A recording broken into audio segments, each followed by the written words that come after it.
Hello, I'm Thomas Haire, Chief Content Officer of the Performance Driven Marketing Institute, a not-for-profit trade association that serves companies in the performance and direct-to-consumer marketing world. Welcome to the latest episode of Take 20, created by the PDMI's Brand Response Council. These 20-minute live conversations, and we might run a little long today, feature leaders in the performance marketing world speaking about the hottest topics in the industry, and they're scheduled twice a month. Before we get to today's conversation, a housekeeping note: we'll be addressing any questions from the audience at the end of today's session, but you don't have to wait to ask them. Utilize the questions tab on your control panel to type and send your question in. We'll be collecting them, and we'll try to get to as many as possible in the final moments of the episode. So here we are on the edge of summer. Oftentimes it's time to grab a chair, a book, and while away the days poolside or on the sand. Sometimes though, those lazy, hazy beach books can all run together. Sometimes you want to read something a little more edgy or more inspiring. Well, good news. Today, Take 20 host and PDMI Brand Response Council Chair Chris Foster of Modern Postcard welcomes a group of PDMI Council members who have been raised their hand and been brave enough to share their most recent reads that push them to improve as business experts, leaders, and as people. Today's group includes urban legends Jack Barrett, Modus Direct's Carey Chase, Intelligent Handshake's Eileen Fraser, Cannella Media's Caitlin Haire, NBCU's Sean Robertson, and Buyist Greg Silvano. Welcome to you all. Greg, it's great to see you here. You were a real force last year. I'm going to throw it to Chris first, and Chris, you take it away. Great, thank you so much. I appreciate that, Thomas, and welcome in everybody to our second annual PDMI summer reading list. This is the brainchild of Sean Robertson from last year. He said, you know, we're reading all these interesting books, finding a way to share, and we are like perfect Take 20 episodes. So we did it last year. We said we're going to do it again, second annual. My hope is that this continues on. And welcome to episode 67 of Take 20. So congratulations, everybody, for being a part of this. And we're going to jump in. Like Thomas mentioned, a lot of the ideas for books are ones that you kind of pull into your life. And in our profession and in this performance industry space, the folks that I've talked to generally believe that work and life blend together, right? I mean, yes, there's a family that people have, and you have separate work-life balance, but we're always thinking about work, and work kind of pulls into our life. The arcs of our career also echo the arcs of our personal development. And so sometimes these books come in to help us suss out some new ideas and figure that out from a different perspective. And so I'm going to jump in and get mine started.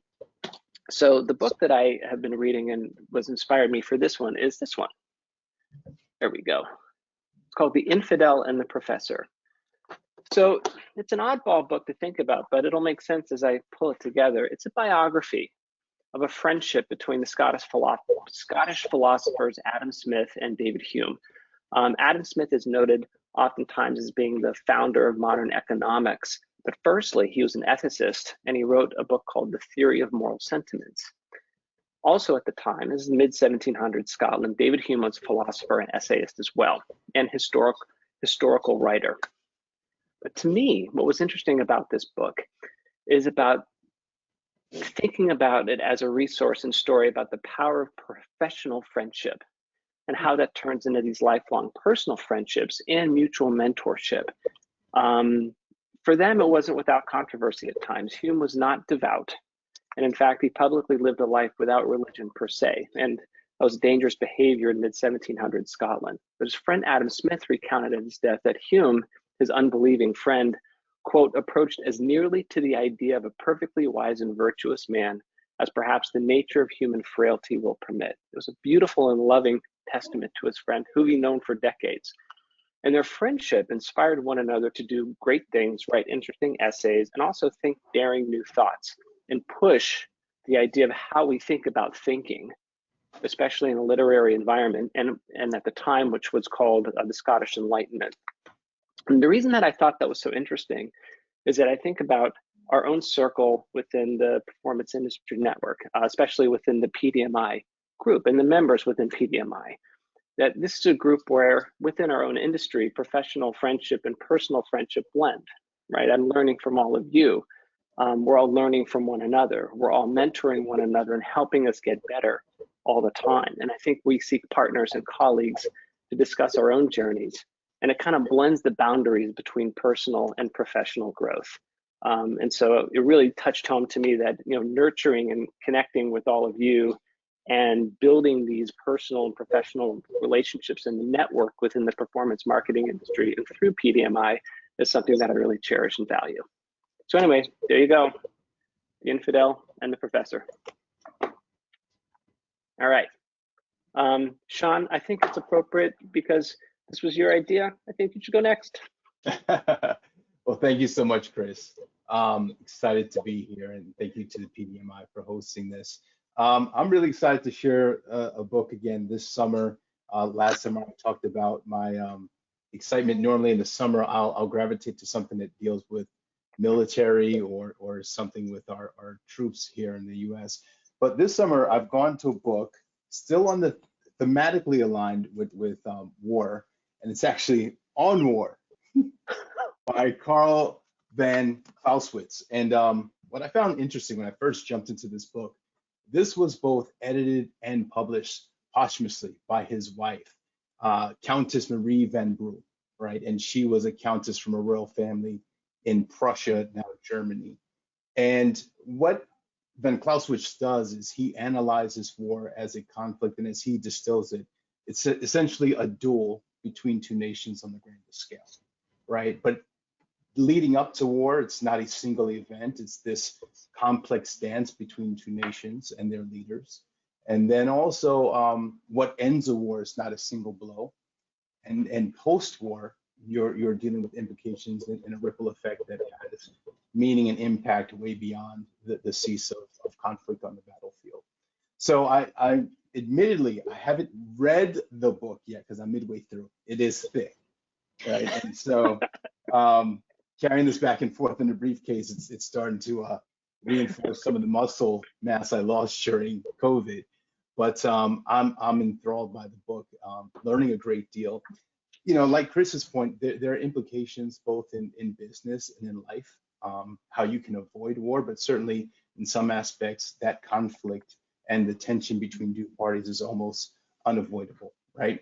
But what van Clausewitz has done here is he's taken a very academic approach. This is a book that was published nearly over 200 years ago, I should say. And this is still taught, right? It's still mandatory reading in any military school. I had an uncle who attended the military college here in Maryland, and he'd recommend this to me when I was 19. It's probably a bit too dense for me then, but I'm really enjoying it now. And I'm gonna leave you with one quote from the book that really grabbed me. And it's the fog of war in the face of incomplete, dubious, and often completely erroneous information and high levels of fear, doubt, and excitement call for rapid decisions by alert commanders. And again, I can't think of anything more appropriate for how we often are called to make decisions in our day-to-day in our business. So again, On War, couldn't have a simpler title, but really enjoying the book and couldn't recommend this more to anybody who's looking for a heavy beat book or something perhaps that you leave in the office or at home. Fantastic, love it. Good stuff. Okay, on my Zoom screen, I guess, Carey Chase, your caddy corner. Great. I read mine on a Kindle, so I don't have the book to hold up, but it's an easy one to Google. It's called Atomic Habits, which a lot of people, it's been very successful. It was published back in 2018, so a little bit more future than, well, but bringing in authors that are still alive. So there's that. And the name of the title is Atomic because it shows that all big things really come from small beginnings. And so that's really the premise with the word atomic. And it allows you to really kind of come up with, you know, habits are hard and sometimes they seem daunting. And what the concept is it really breaks it down into incremental or 1% positive changes that you can make in your life that will then, in a sense, increase exponentially, almost like compound interest, to make big changes in your life. And one of the book opens with, what I like about it is the structure of the book as well is, you know, we've all had a ton of habit books and habits of very successful people and maybe things to avoid. But this really makes it so that you feel that you get the tools and the systems down so that you can make these incremental improvements in your life. And then it's going with enough time and enough frequency, which sounds very media buying and math, and that's what I do. So that was appealing as well. But it can make a positive change. And they also give real life examples. And the one that is really in kind of the first chapter that resonates, and when I was reading about it, this was something that I think other people picked up on. British cycling, it was not successful. It was 100 years of complete abject failure for the Tour de France. They got in a new coach, and he looked at it in two ways. He made the changes. What he thought was, if I can make 1% changes in these different areas, elements within cycling, then let's see what that will do for the whole team. And he had the hypothesis that if he made these changes, that British cycling would be a force to be reckoned with within 5 years. Spoiler alert, they ended up winning from the time he started this process to they won the Tour de France in 3 years and then were successful thereafter. But what was also interesting wasn't just the regular changes like with equipment or with your the aerodynamics of the uniforms and the suiting and what you ate. He really took into things like that were a little bit different, and it was he worked with a surgeon as far as how to wash your hands so that you prevent illness. He looked at what was the sleep patterns and actually what mattresses and pillows are necessary so that all the members of the team could make 1% incremental changes. And as I said, they ended up winning the Tour de France within 3 years. And then they were able to, I don't know if it was a repeat, but they were able to basically win 5 times in the last 6 years or something that's incredible and really changed the trajectory of the team. And that was very inspiring to me because, again, we're in summer. We all want to make, maybe it's a seasonal change. We can make changes. So I really encourage because it gives you real life world examples. And then there's some math and science that are behind all of these different changes. That's called Atomic Habits. The author is James Clear. And again, very, very popular, easy to find on Amazon or your preferred book, go to a local bookseller. Thank you. Good stuff. Excellent. Right, Eileen, you're up.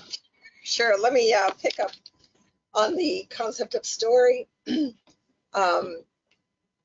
I'm focused in my business on increasing conversion rates and increasing average order value. And when you step back and look at all the transactions happen either on an 800 number or online, all the card not present transactions, I'm not talking about retail, but if you're buying online or you're buying through a phone number, that's a lot of business that's done in those environments. So I'm always interested in how we can improve online transactions. And this book launched by Jeff Walker.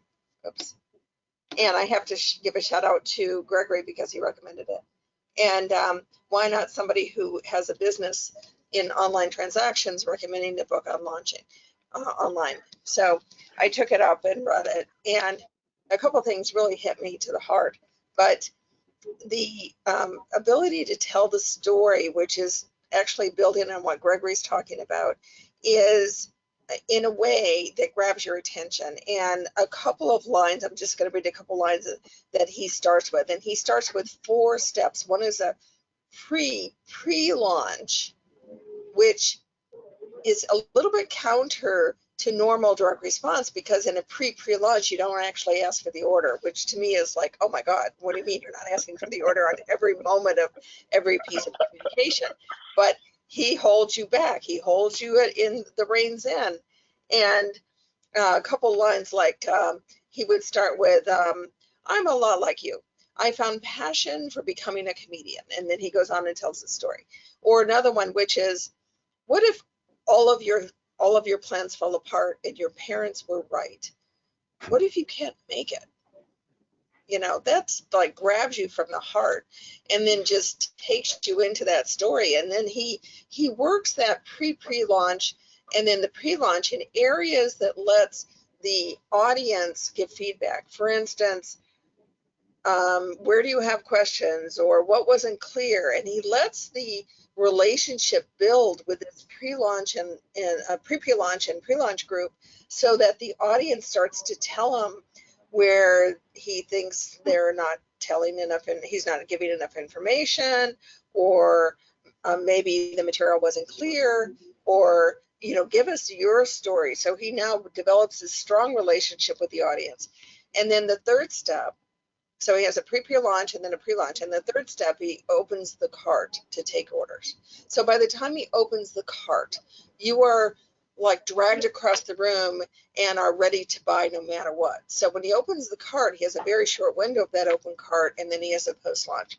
So this is a little bit counter to normal, what I would call normal direct response, which is you always ask for the order.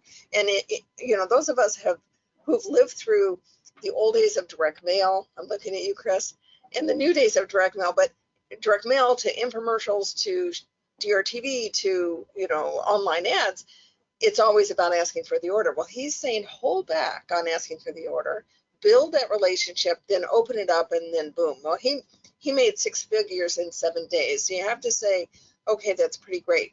But the essence of all of this is he just did one simple thing.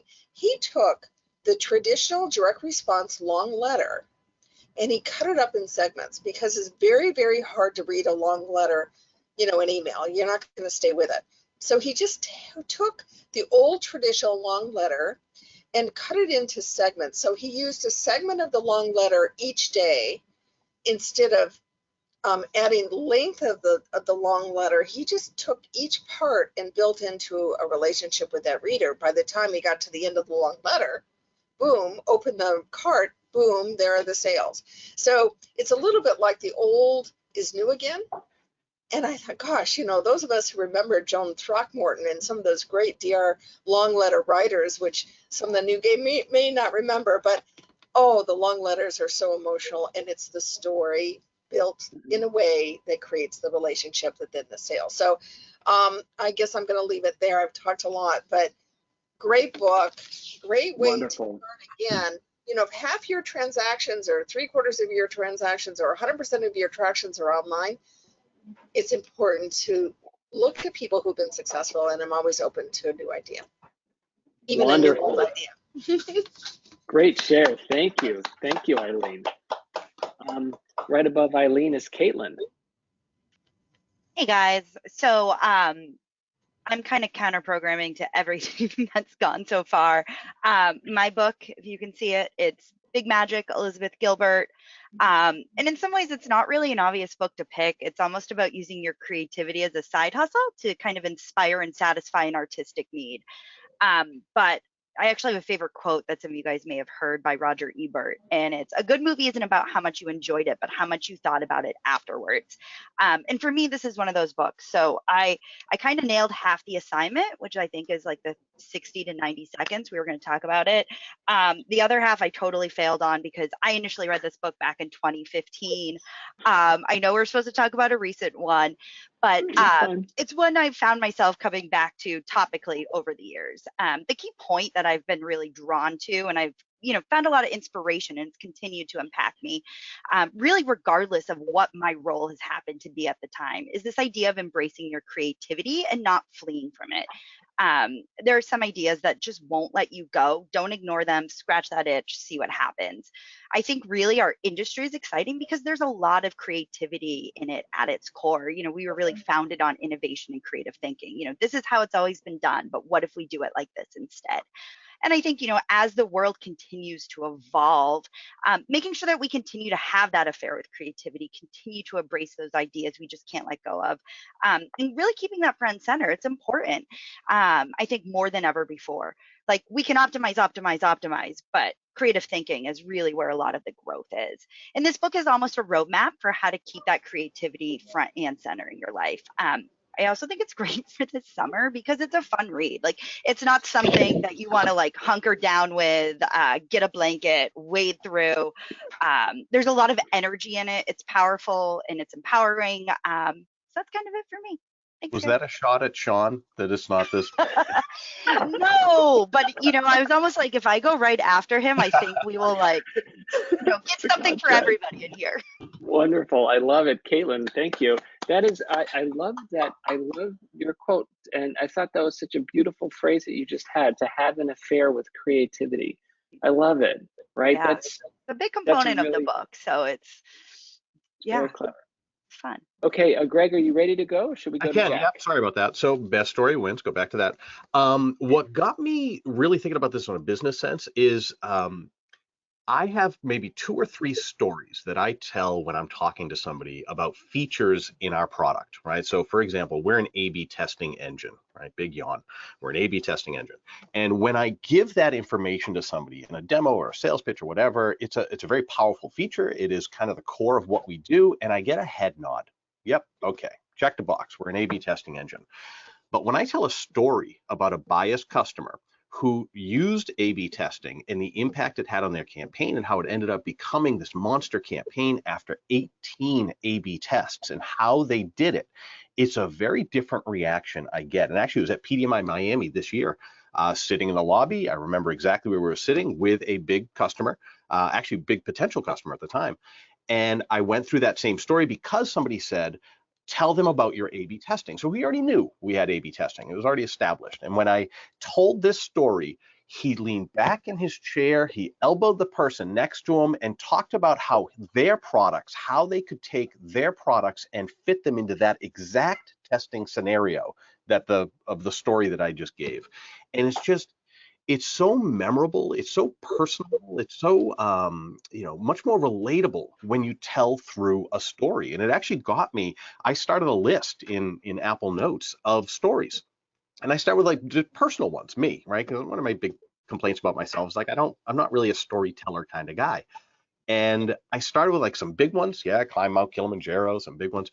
And then I kind of stopped at like 10 and I was like, it's like, you remember these people who have these awesome stories to tell. And since then, anytime I remember something, I add it to the list and I'm at 180 now. And they're not all like major stories, right? But they're things that are memorable and that they could turn into something and they're relatable to somebody else. So big book, easy book, actually. Again, this is a shot at Sean here. This one's 125 pages, very simple read. You will read it in an afternoon, but wait, there's more. I got to recommend something else before I show it. So I've read in the past year, about 75 books, somewhere around there. And this is a book I couldn't wait to get through because it was so painful to read. Okay. Each chapter is 10 to 15 pages, and I couldn't get through a single chapter in a single reading, right? It's called Anti-Fragile by Nassim Taleb, author of The Black Swan. And the reason I'm recommending is exactly what Caitlin just said. Out of those 75 books, this is the only one I keep thinking of. So as painful as it was to read, and it was a slog to get through, it's also the only one I'm going to reread because I wish that I had just paid a little more attention to some of the stuff. But the idea of the anti-fragile, there's no word in the English language that we have a word for things that break down when small stresses are applied. Fragile, right? A little bit of a breakage and it causes it to break. There's nothing that describes in one word something that gets stronger from that, right? So, our bones get stronger with a little bit of stress, not too much stress to break them, but a little bit of stress. And he takes that process. I'm going to read a little quote here. He says, many things in life benefit from disorder, volatility, and turmoil, that these things are not only gain from chaos, but they actually need it to flourish. The resilient resist shocks and stay the same, but the anti-fragile get better and better. And he applies this to politics, urban planning, war, finance, economic systems, health, medicine. Really, really interesting stuff. Very, very insightful. Highly recommend it. Wonderful. Thank you, Greg. Thank you. How did you know that anti-fragile would describe my beloved Brentford bees? Oh, there you go. That's amazing. There you go. It's one of those books it is one of those books that it applies to so many things. Like he is clearly a very brilliant person, which is what makes it tough to read. He makes up words like in the middle of sentences. Like I have no idea what that means. I love it. Wonderful. Those are great, great, great shares. All right, Jack Barrett, you're going to take us home. Okay. I think this is very similar to Gregory. Is that backwards or is that straight? See it. Stories that stick. Who's the stick? It's very similar to Gregory's book, and it talks about what goes into telling a story. And I think more than that, what it kind of opens your eyes to is how important a story is to things that to influencing or captivating people that you didn't realize. So there's some great case studies in here for how people have used stories to convey something that you wouldn't naturally assume you'd need a story. So data, all kinds of things like that. And so I think I got a lot out of this book. It really improved a lot of my copywriting, writing scripts, because it outlines a lot of the structure of what a story should contain in very simple ways. And then you can go back after you're writing and say, okay, do I have these elements in? You have them intuitively, and we always think about them, but you can really drill down and make sure those are in there. But beyond that, what I realized is throughout it doesn't matter what industry you're in, you don't have to be a creative. All of us need to get buy-in from someone else. And one of the most effective ways to get buy-in is to relay a tangible human experience. And I think what this book does is it helps you think in those terms. So whether you're running a meeting or you're accepting an award or anything that you want to influence or captivate an audience, it gives you strategies for doing that. And it's really well laid out, I think, so that it's not only applicable to a creative environment or creative world. So, and super easy to read. So I'll give you just a couple things out of the book. One of the things that she outlines, Kendra Hall outlines, is the requirements of a story. And a story should have 4 things. And this is very true with both the commercials and scripts that I write, as well as everything else I do in my life. The first thing, you have to have an identifiable character. So you've got to make the character somehow relatable or identifiable, memorable. The second thing is something to really think about. That is authentic emotion. You have to have authentic emotion.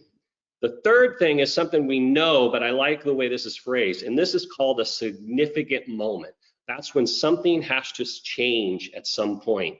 And then the last thing she outlines that is real, that you must have in the element of a story, is specific details. Those are the things that create tangibility. So I think it's a great book, applicable to a lot of industries, and I'll give you some real a chance to really kind of rethink about how you're presenting something anytime you want to influence or captivate somebody. Wonderful, thank you. I love it. What I love about all these choices is the eclectic nature, right? And everyone's coming at it from a different perspective. Everyone's inspired by something new and something different, which is wonderful. I also think too that trends of the idea of the story and creativity. I think that I would not be surprised if that becomes more of a growing concern to the industry. And we had a Take 20 last 2 weeks ago about ChatGPT and AI and how it affects the performance marketing space. And Jack had some excellent examples of using it to help start brainstorming for different creative ideas. We know that it's being used now for actual copy for advertising. I think that creativity and storytelling from a human perspective is going to be a really important part of our daily jobs and a part of our work, that we're all tuned into those sensitivities, right? Because if you can have AI do a lot of the heavy lifting, you still need that human intangible, right? For inspiration. One of the things in the best story wins. So Pixar, in Toy Story 3, the bad guy was a stuffed animal, and his backstory, his origin story, was that he was loved by a girl, and then she left him on the side of a road when they were on a family trip, and he became angry because of that, and that was his backstory. That happened. Right, so his daughter left a stuffed animal at a toy shop, and they at a somewhere along their vacation, and he bought a replacement of that stuffed animal. And he was thinking to himself, what would happen if the original one ever got home and saw the replacement? So, you know, my list of 175 stories, right? That was just a little story he had in his head, and it ended up being something that is, you know, that creative story. So can you, without that, you can't take ChatGPT and build out on that, right? You still need that personal thing, that life experience that people can relate to. And then, yeah, the AI tools make it, you know, give you some more ideas and allow you to build out on that. But, you know, Toy Story 3 would never have had that without that personal experience that he remembered. No, I love it. I love it, Greg. There is, I still believe there will always be room for that human spark, right, of hope and ingenuity, no matter how automated some of the processes may be. Right. Wonderful. You're all fantastic. I'm so excited to have you guys share this stuff. Now I've got a good list of next books.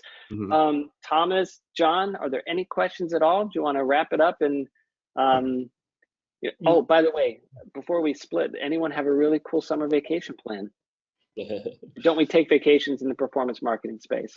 I leave for D.C. on Friday with the family. You leave for where? Washington, D.C. on Friday. Friday I go to Michigan. All right. All right. I'm going to Ireland and France. Ooh, you win. I think you win, Carey. I think that is the trip. It's been a while since I've gone anywhere. Actually, you know what, Chris, you teed me up for a question there that came in, and Eileen, you can't say one of Greg's books. Of the books shared today, did anyone on the panel just line up their second book for the summer? If so, would anyone care to share which one they might crack open next? Well, I'm definitely going with Greg's. We're big, we have 2 small kids, so big Pixar family, and just, I mean, I've never met a Pixar movie I haven't liked, because they really, the story's at the core of them, and they're just so, you know, they reach so many different audiences on so many different levels that, yeah, that's definitely right there. Easy read too. I'll jump in. I already read Atomic Habits, so that's a good choice, Carey. But I'd go with both Jack and Greg's books. To Caitlin's point, I have 2 sons, and I constantly drill the idea that the 2 best skills that you can develop are mathematics and storytelling, right? And perhaps not in that order. So, you know, if you're looking for the keys to success, those 2 will never steer you wrong. Wonderful. I actually put Caitlin's in my Kindle shopping cart. So Big Elizabeth. Love a good Kindle. Right. Yeah, if I wasn't going to write, where I had friends in Ireland that they still inspired by her Eat, Pray, Love. Someday I will be in Indonesia, but that, and also Greg's But I would like I struggle with the being on the media side, but also having a little bit of a creative bend, kind of leaning into that without fear. It's really compelling. And I may bring Sean's just because I need to work out and I need some. For self-defense. Yeah. When you're in Ireland, it would be like, oh, there goes a scholar, right? Right. I can use yours, with well, the Scots and the Irish, they agree to a lot of things. So second question that came in, obviously everyone on the panel enjoys reading. Would each of you mind sharing your all-time favorite book? Yes. I've got 2 that are neck and neck. One is from my youth and one is from my adulthood. My favorite book from my youthish, is 100 Years of Solitude by Gabriel Garcia Marquez. And the best book I've read in the last 15 years is called A Gentleman from Moscow. I have that on my bookshelf right here. Okay, I'm excited now. I'm gonna break into that after I finish Greg's. Oh, it is The Gentleman from Moscow by Amor Tolles is one of those books where I read it twice, which I rarely do, but the last chapter I had to really read it slow because I knew it was ending. And it's a perfect book, perfect novel. The book that comes to mind for me would have to be Pillars of the Earth, Ken Follett. Love it. Ooh. I love it. One of my favorites too. Incredibly good book. It's thick. It's a Sean Robertson book, and I don't know, so incredibly well done. It's one of those books that when you read it, you judge other books. You judge other storytelling and other writing and level of writing. Like I remember after reading that, reading maybe the first of the Harry Potter books, and I was like, oh God, no. You know, it's just so incredibly well done. You just don't read books like that very often. And Eileen, I remember telling this to Eileen maybe 10 years ago. It's not a new book. And I have on my bookshelf right here, Ken Follett book that she gave me, I think, World Without End, that she sent me after knowing that I love Pillars of the Earth.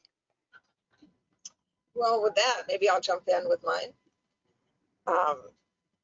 My favorite book, I read Thomas Toward. I don't know if anybody has heard from him. He is a famous scientist. He wrote the Edinburgh Lectures on Mental Science in the early 1900s. And Thomas Toward is known as the only scientist to ever scientifically prove the presence of God. And he uses wave theory. It's a little bit deep. It's very deep. But his only student ever in his lifetime is Genevieve Bertrand. And Genevieve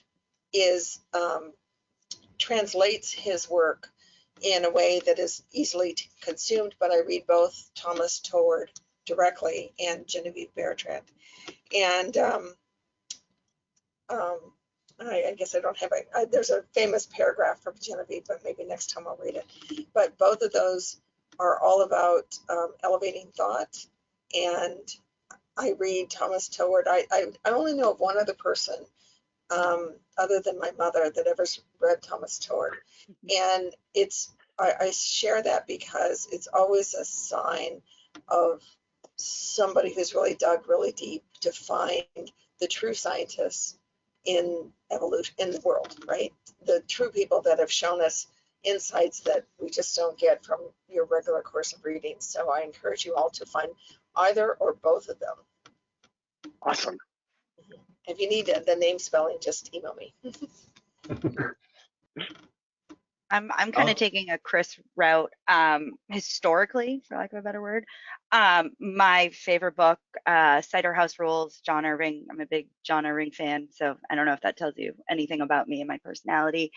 But my favorite book I read last year was Circe. It was a really fantastic retelling of Circe from Odysseus, and just fascinating. It was such a good point of view shift. Like, we're talking about storytelling and perspective, and how that sort of protagonist shapes their own stories. It was really great, and especially if you like mythology, it's a fun twist on it. So, two very different books, but cool. I'll jump in. Favorite book of all time, and I'll judge it based on the frequency of which I've read it. I just finished it for the third time earlier this summer, and I almost presented this as my book, is Outliers. I'm a big Malcolm Gladwell fan. I've read The Dog Saw, Tipping Point, Blink, and Outliers mainly because, again, for those who haven't read it, it's the book that helped to really popularize the idea of mastering a skill or a task can take up to, or should take, 10,000 hours of practice. But that's just like the headline, right? It really, what it does is it tests and twists and turns the argument of, does somebody find success because of nature or nurture? And the answer is, it's a mixture of nature, nurture, time and place, and then level of dedication or exposure and opportunity to any particular task, job, career, field, area of interests. And it ranges from sports to academia to entrepreneurship. And I discovered so much from that book. I've made family decisions based on principles of that book. Interesting. I have found it to be so insightful. Well, Sean, I still remember, kind of to use Chris or what Caitlin had mentioned, the hockey the way that when the kids are born and how that can predict whether their success still lives with me. And Caitlin, I was going to go with Prayer for Owen Meany, so we are also John Irving, and The World According to Garp was like one of the first books I read in grade school. So yes. That's a lot for grade school. It is a heavy lift for grade school. Right. Oh my God. I love it. I think mine's a tie between Richard Bach's Illusions and the complete works of Geoffrey Chaucer. Nice. Illusions, great. The English major in me is like feeling that vibe right now. That is awesome. And I spent about almost 6 months in college only speaking in Old English. I love Not in it. grade school? You didn't, not in grade school, huh? I had no girlfriends at the time. I never. And he'd always say, "I'm going down to ye old coffee shop." Quite well. Hey, thanks everybody. Really great stuff. If I can take a moment, I'll say my favorite childhood book is Island of the Blue Dolphins. It's a true California classic. If you have kids in the age 8 to 12 range, I think I did a book report on Island of the Blue Dolphins every time we had a free book report from like 3rd till 6th grade, like an open one. So love that book. Great for kids. Very interesting story. And then over the last 10 years, The Art of Fielding by Chad Harbach. It was a debut novel about 12 years ago. Nominally starts with a play in a high school baseball game, but it goes from there into relationships, all this stuff. It's a very interesting book. Great read. Can't believe that was his first book. And then more recently, Say Nothing by Patrick Radden Keefe, which is an incredible book about the troubles in Northern Ireland. It starts with one specific killing, and just kind of blossoms out from there. It's maybe one of the best nonfiction books I've read in my entire life. So, Carey, you should check that out before your trip. Yeah. Name of it again? Because I've read Say Nothing. Say Nothing? Okay. Yeah. Patrick And it Radden. reads like fiction. Mm-hmm. It's fascinating. Yeah, no. Well, thank you, everybody. We appreciate it so much, and looking forward to doing this all over again next year. So keep your reading up. Keep it up. We appreciate everyone. And I'm pretty sure Sean's going to bring a pamphlet next year after all the heat he took about. He's going to bring an even bigger book. He's going to be like. I like the encyclopedia this year. Yeah, the annotated encyclopedia of the Bible.